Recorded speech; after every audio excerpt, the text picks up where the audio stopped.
Did you hear about the energy vampire who walked into a bar? He left with a full stomach and everyone else feeling drained.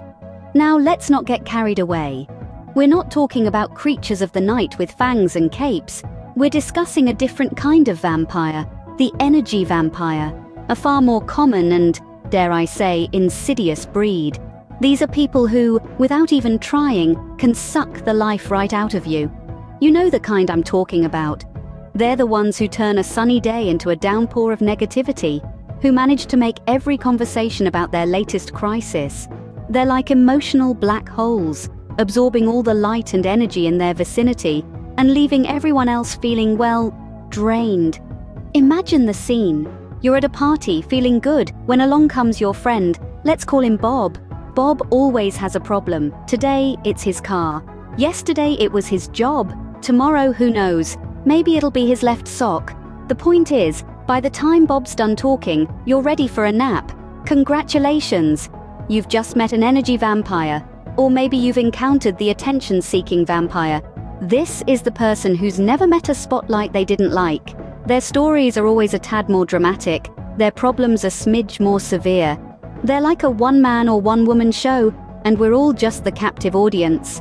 And we can't forget the perpetual complainers. These vampires are never satisfied. The weather's too hot, the weather's too cold. The Goldilocks of energy vampires. They're always looking for something to grumble about. But don't worry, it's not all doom and gloom. There's a silver lining here. Now that we've identified these energy vampires, we're one step closer to dealing with them. So stick around, because up next, we're going to dive into some hilarious defense mechanisms. Now that you know what an energy vampire looks like, let's explore how to deal with them. You know, dealing with an energy vampire doesn't always have to be serious business. Think of it like a game of dodgeball, except you're dodging negativity and complaints instead of balls. Let's talk about some creative, light-hearted strategies to deal with these people. First up, change the subject. If they start to drain your energy with their tales of woe, redirect the conversation to something positive. Oh, speaking of failed relationships, have you heard about the latest breakthrough in renewable energy? A little diversion can go a long way. Next, deploy humor as your secret weapon. Laughter is the best medicine after all. If an energy vampire starts to complain about their boss, you could say, "Sounds like your boss is auditioning for the role of Darth Vader in the next Star Wars movie." A well-placed joke can often diffuse a negative situation, and if all else fails, there's always the UFO strategy. Yes, you heard it right. The next time one of these energy drainers corners you, just look up at the sky with wide eyes and say, "Oh my gosh, is that a UFO?" This will either distract them long enough for you to make a quick exit, or they'll be so intrigued, they'll forget about their problems for a moment. These tactics are like the garlic and wooden stakes of the energy vampire world. They might not always work, but they're sure to bring a smile to your face. And who knows, you might even get a chuckle from your energy vampire. But here's the kicker. Laughter and distractions aren't just good for you. They can also help the energy vampire.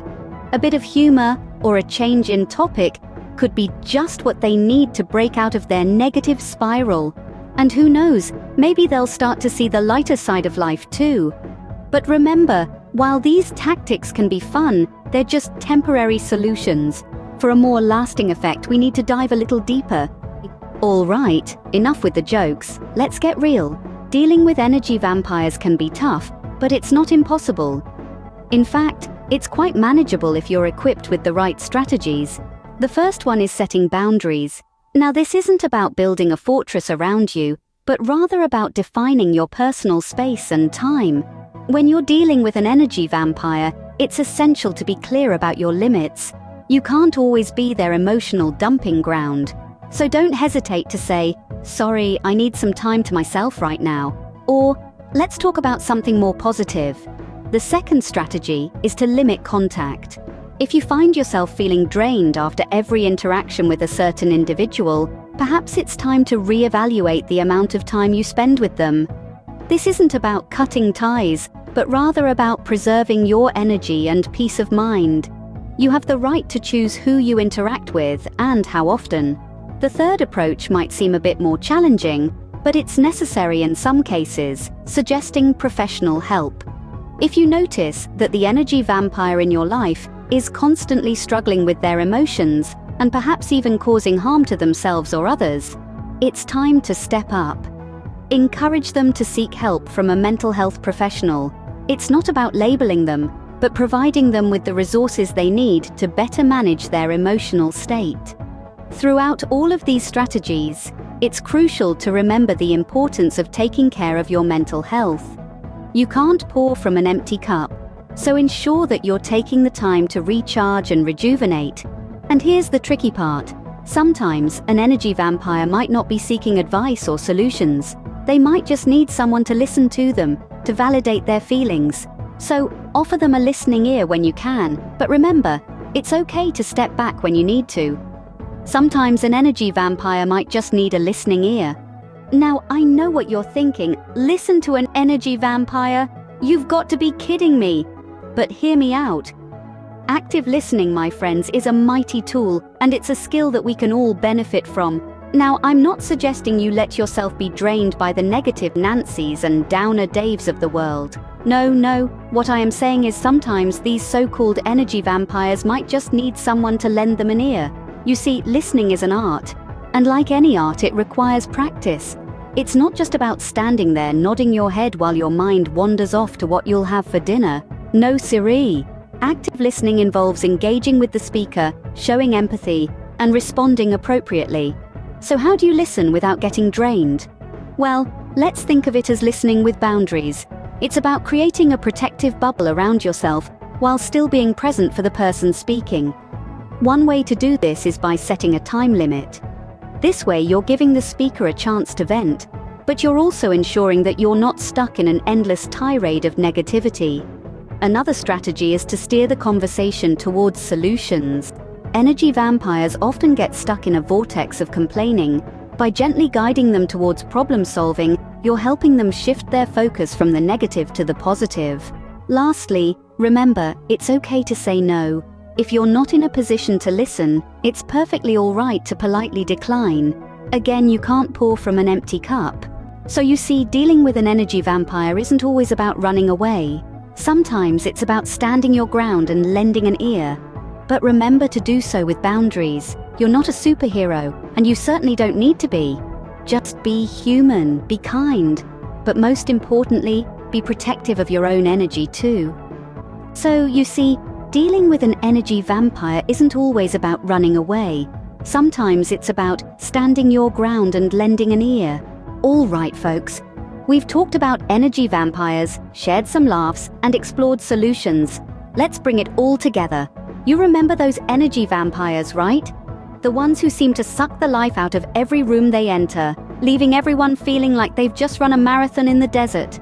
We've shared some funny yet effective ways to protect yourself, like changing the subject to a more positive one, or by telling a joke.